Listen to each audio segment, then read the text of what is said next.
Romans chapter 1, verses 1 down to 7 this morning, but we'll specifically focus on verses 4. Romans chapter 1, verses 1 says, Paul, a servant of Jesus Christ, called to be an apostle, separated unto the gospel of God, which he had promised afore by his prophets in the Holy Scriptures, concerning his Son Jesus Christ our Lord, which was made of the seed of David according to the flesh, and declared to be the Son of God with power, according to the Spirit of holiness, by the resurrection from the dead, by whom we have received grace and apostleship for obedience to the faith among all nations for his name, among whom ye are also the called of Jesus Christ, to all that be in Rome, beloved of God, called to be saints, grace to you and peace from God our Father and the Lord Jesus Christ. Let's pray. Heavenly Father, we love you, Lord, and we thank you this morning for your word. I pray, Lord, please, that you would speak through me, speak to the hearts that are here this morning. And Lord, just what a wonderful truth of your Son becoming flesh, Lord. And I pray this morning we just see how incredible, Lord, it is, even your birth. And how, Lord, you have ordained all things to come to that moment, Lord. And Lord, it is all purposed so that you might die for our sins, Lord. We love you, Lord, and we thank you for this morning. Please guide my speech, Lord. I pray this in Jesus' name. Amen. Amen. All right, so this morning we are continuing, and we are going to focus in on verses 4. But just to give you a little bit of background, just to understand the book of Romans and understand the context, Paul was writing to the Roman believers, and this is not a church that he has physically seen yet. He may have met certain people that are saved there, but it's not as if the church was started by him and led by him. He wanted to go to Rome, but he was led to go other places. The Lord didn't allow him to go. And so what God did in his wonderful wisdom, he allowed him to write this letter then. And now this is one of the most incredible letters in the Bible, right? And it's written to the Roman believers. And so now he starts off with saying, I'm a servant of Christ. Once again, this was not a politically correct statement to make, because the Romans would have seen someone as a slave, a servant, as someone that is lesser, someone that would have, their status would have been taken away from them. But he didn't care to say that. He said, I am a willing slave of the Lord Jesus Christ. He then says, I'm a called an apostle. I have been sent by God with a message, and I have been separated unto the gospel of God. And that is the reality. If you are saved today, then you have been called by God and you have been separated unto the gospel of God. That is the purpose of your life. It is to be separated unto the gospel. It is to live the gospel, to preach the gospel, ultimately die in the gospel, and then be with God forever because of the gospel. It's all about the gospel. And so Paul then writes this letter, and in the beginning he defends. This is what was said about Jesus and about him, because he was now a follower of Jesus, that they were teaching contrary to the law. Why? Jesus was the instigator, right? Jesus came to this earth, and it seemed like he was not keeping their laws, but he kept every law. He wasn't keeping their traditions. He wasn't keeping the words that the additions to the law, which he exposed. And he had to expose the additions to the law, because the additions to the law was creating a self-righteousness in the people by saying, look, we have the law, we have these additions to the law, look at how much we obey God, and look at how much we are trying to live for God. Surely this makes us right with God. Jesus comes and he exposes that, and he exposes that the law was purposed for a man to realize his sinfulness, not to make a man righteous, but to prove a man's unrighteousness. And so Paul then writes to defend that he's not teaching something that is now suddenly new. Jesus is not a new character that is abolishing the law. Jesus comes to fulfill the law. And then also the same with Paul. Paul is writing, not that he's defending and he's trying to defend a person that is contrary to the law. No, he's defending this Jesus that has been promised in the Old Testament. And so we see Paul and Jesus using the same argument of Scripture consistently to attack the false idea of them. In Acts 21 verses 28, we see the following. Now I will go, today it will go a little bit fast, so please forgive me, but I'll send the notes if you want. But Acts 21 verses 28 says, he crying out, men of Israel, help! This is the man that teacheth all men everywhere against the people and the law and this place, and further brought Greeks also into the temple, and hath polluted this holy place. So the Jews cried, they said, men of Israel, help us. We have this man Paul, and he's preaching a false message, and he's preaching things that are contrary to the law, which isn't true. But they are accusing him. And he says even that he's bringing Greeks into the temple, right? And that's sort of how people are. You know, salvation is for the Jews, and how can this Greek come in? And that was never God's intention also. God's intention was never to give the law to the Jews so that he can just isolate them from the world. He gave them the law so that the world might see grace through Christ that is going to die for the transgressions of the law, but he had to give the law to a nation, and he chose to give that to Israel. And so Jesus uses the same argument of Scripture.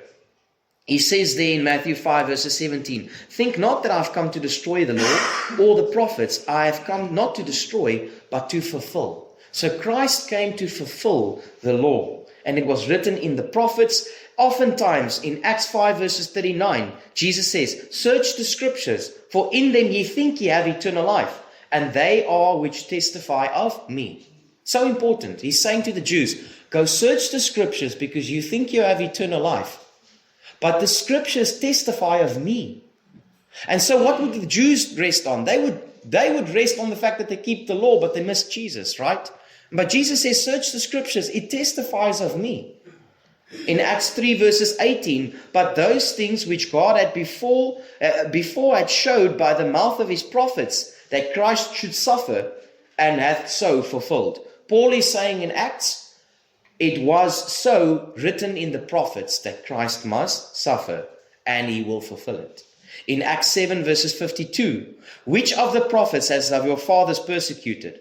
And they have slain them which showed before the coming of the just one, of whom ye have been now the betrayers and murderers. He's preaching consistently. The Old Testament testified of Jesus, and you crucified him. In Acts 26 verses 22 to 23, it says, having therefore obtained help of God, I continue unto this day, witnessing both to small and great, saying none other things than those which the prophets of Moses did say should come. That Christ should suffer, and that he should be first that should rise from the dead, and should show light unto the people and to the Gentiles. What is Paul consistently preaching? The gospel. Where is it contained? In the New Testament only? No, it's in the Old Testament. Although the law was given, the gospel was always present. And it was present in the Old Testament. That Christ should pay the purchase the law, should die, should rise again, and that salvation is only through his blood. And so even the Old Testament preached of that. It was then rightfully so that Jesus, when he spoke to the man that came to him by night, Nicodemus, where he said to him, Nicodemus, you must be born again. And Nicodemus said, how can these things be? And Jesus said, but how is it possible that you are a ruler and you know not these things, right? He wouldn't have had the New Testament. He would have had the Old Testament. But he should have known from the Old Testament that God has always spoken about a new birth.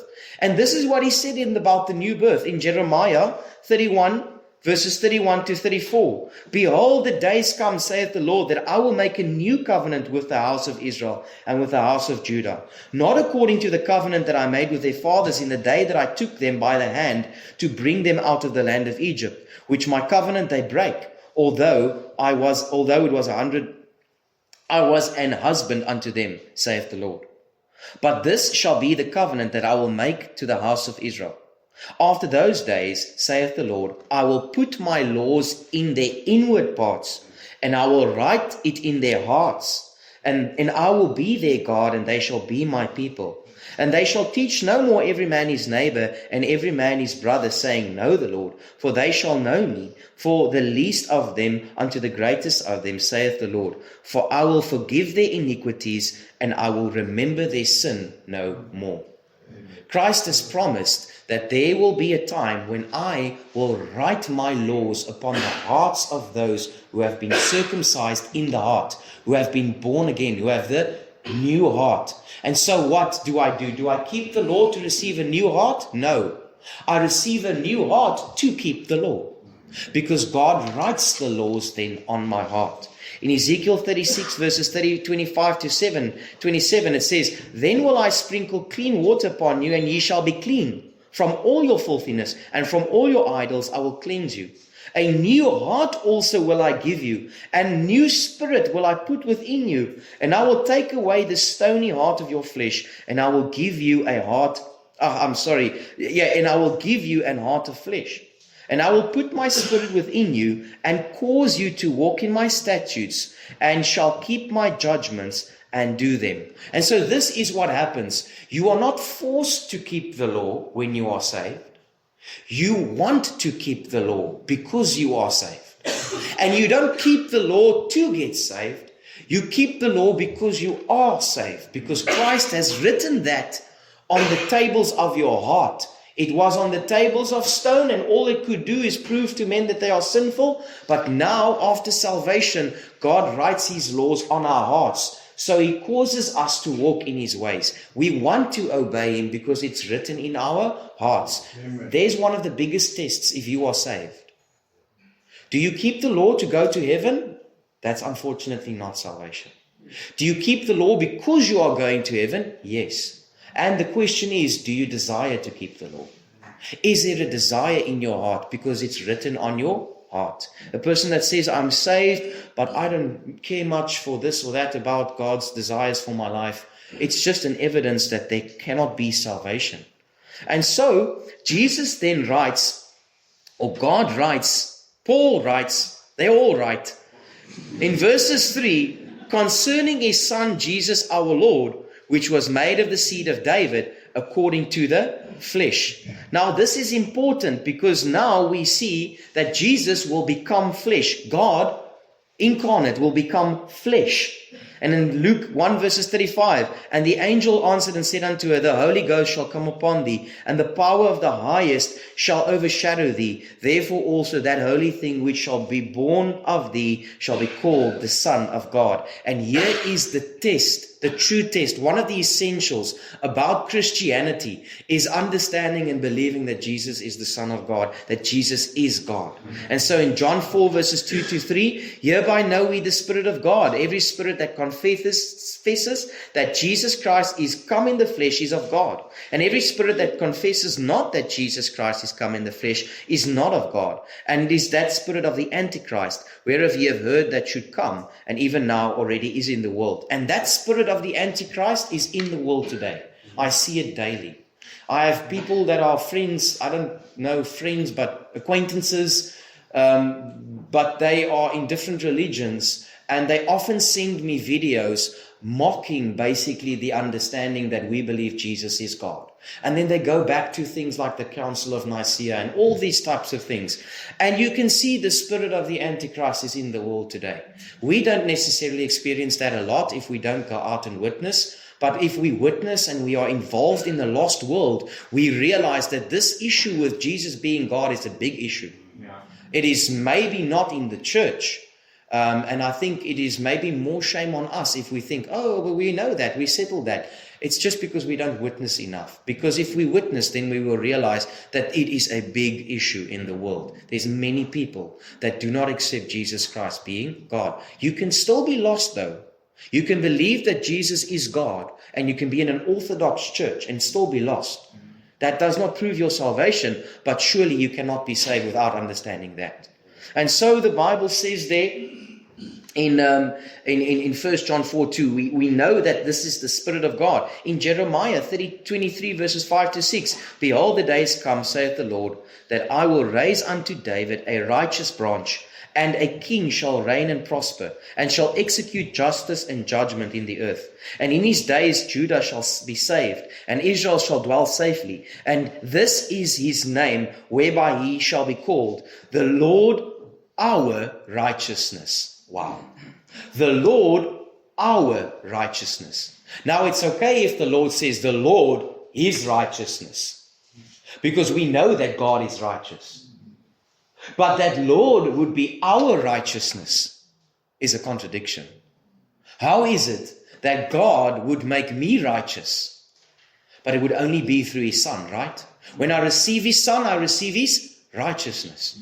And so this is an important birth. It's an extremely important birth. This is the birth of the Savior. And the Bible says there, when he is then born, we understand the human part of his birth. John 1:29 says, the next day John seeth Jesus coming unto him, and saith, Behold the Lamb of God, which taketh away the sin of the world. He needed to become the Lamb of God. It's a human being coming to this world, and also at the same time, God in the flesh.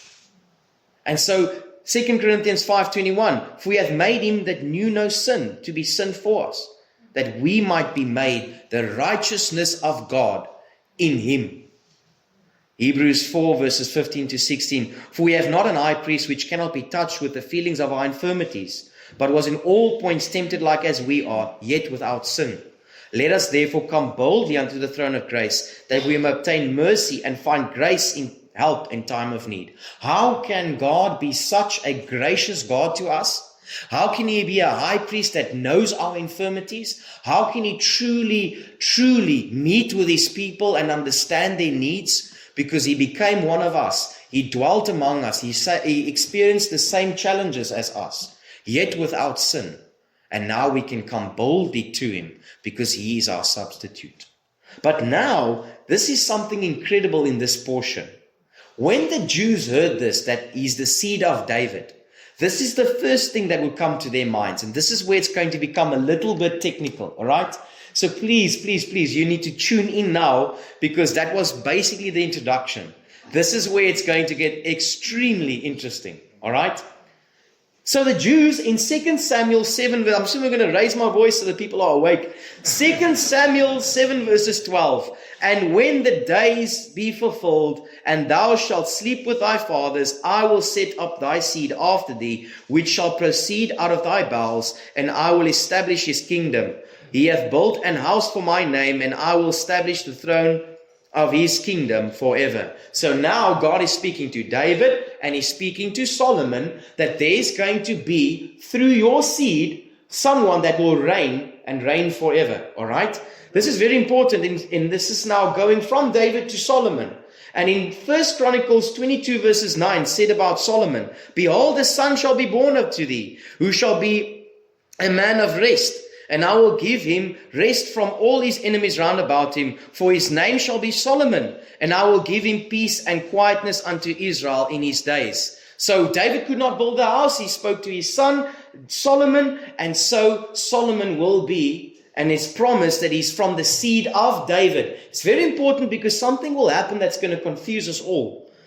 1 Kings 1:30 also says, Even as I swear unto thee by the Lord God of Israel, saying, Assuredly Solomon thy son shall reign after me, and he shall sit upon my throne in my stead. Even so will I certainly do this. So God makes a specific covenant with David and with Solomon, that through his kingly line there will be a king that will come. And who is that king? Jesus. But there's an extremely big problem in Jeremiah. In Jeremiah, we see the following. Here's a character that is of the bloodline of Solomon. And his name is Jeconiah, also called Coniah or Jehoiakim. All right? Now in Jeremiah 22 verses 24, the Bible says, As I live, saith the Lord, though Coniah, that's Jeconiah, the son of Jehoiakim, king of Judah, were the signet upon my right hand, yet I would pluck thee hence. So he says, the signet on my right hand, I'm saying this is the kingly line, but I'm going to pluck him out. Then in Jeremiah 22 verses 28, Is this man Coniah a despised broken idol? Is he a vessel wherein is no pleasure? Wherefore are they cast out, he and his seed, and are cast into the land which thou know not? O earth, earth, earth, hear the words of the Lord. Thus saith the Lord, write this man childless, and shall not prosper in his days. For no man of his seed shall prosper, sitting on the throne of David, and ruling any more in Judah. What a contradiction now, right? Jesus says that through the line, God says that through the line of David, through the line of Solomon, there will be a king. But then in his judgment, he judges Jeconiah, and he says, no one sitting upon your throne of David and ruling anymore in Judah. So there's an extremely big problem, because we expect the Messiah to come from Solomon and from David. But then in judgment, God says, no one through your line will prosper. This is so incredible. What does God do? He brings two parents together. Both of them of the line of David. The one through Solomon and the other one through Nathan. And look at what happens.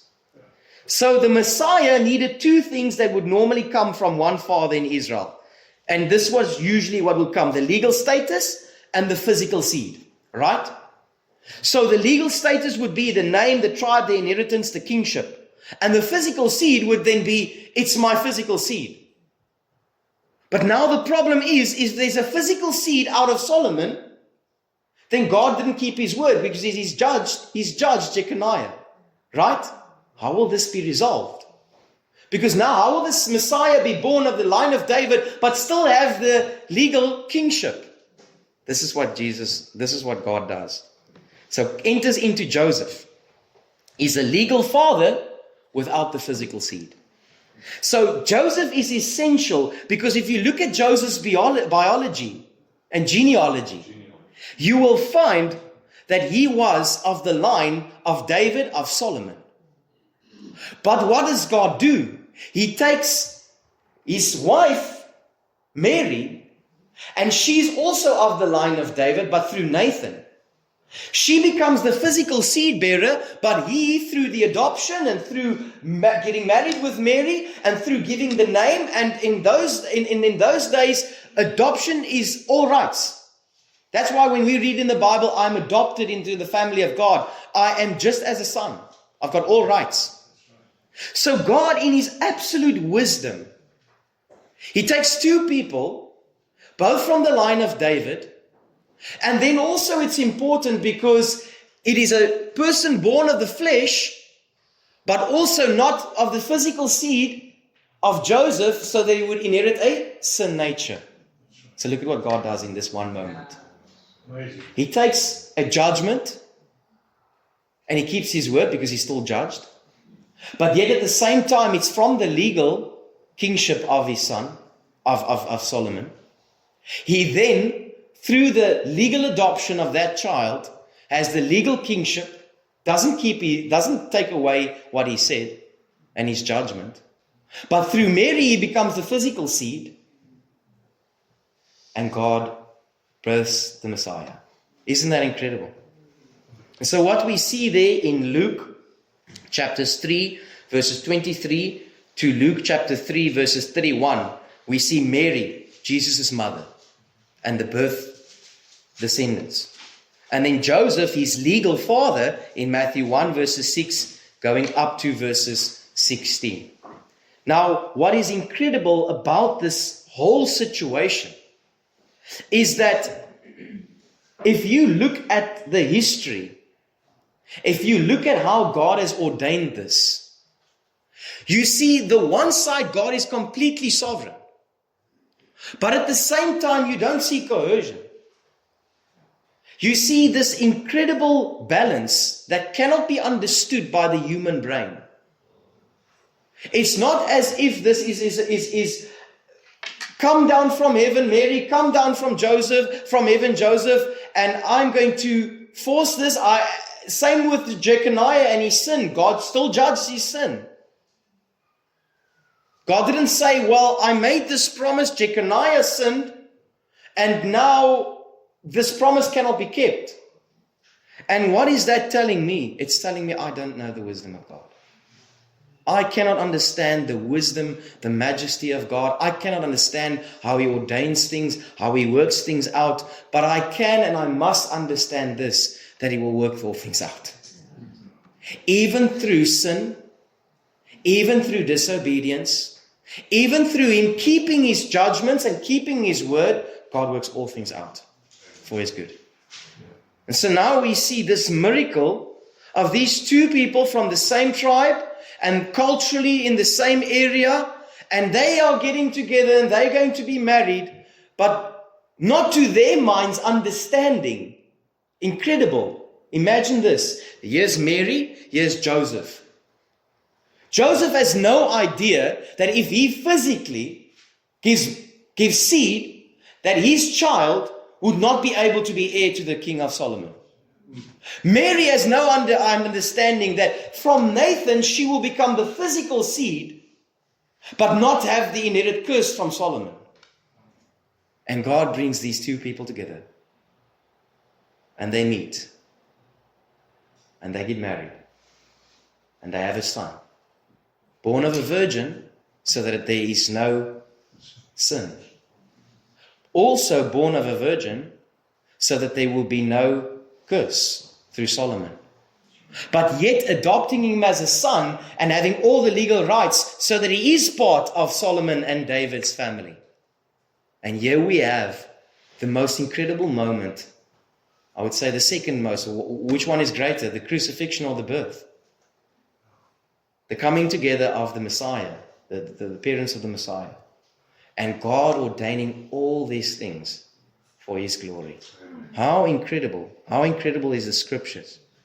So it says there in verses 3, concerning his son Jesus Christ our Lord, which was made of the seed of David according to the flesh. So that's the flesh side, and quite complicated even if you go into it.